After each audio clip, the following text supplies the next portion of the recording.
Welcome to this Flutter beginner tutorial. In today's video, I'll show you how to create a Flutter project using Android Studio step by step. By the end of this video, you will have your first Flutter app running on an emulator or your physical device. Let's get started. Now, open Android Studio. From the welcome screen, you will see an option called New Flutter Project. After click on New Flutter project, a window will appear asking what kind of project you want to create. Choose Flutter application and click Next. Now, let's configure our project details. Name my first Flutter underscore app. Now, choose any folder for a project location or leave as it is.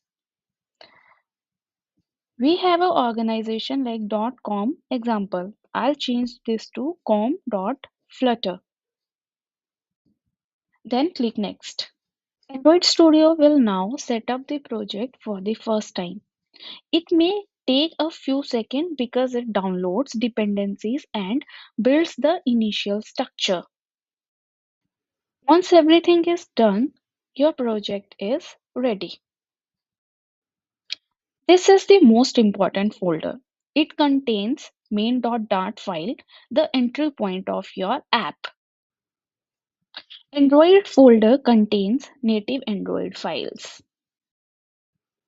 And iOS folder contains native iOS files. Pub.yml file is where you manage your packages, fonts, and assets. Now, let's run the app. Start your Android emulator or connect your phone using USB debugging. After a few seconds, you will see Flutter default counter app running on your device. If you see this screen, congratulations, your Flutter setup is perfect. Flutter supports hot reload, which lets you update your UI in real time.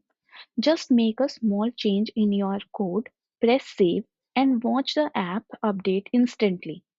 And that's how you create a Flutter project using Android Studio. If you found this helpful, don't forget to like the video, subscribe the channel, and turn on the notification so you don't miss the next Flutter tutorial. Thank you.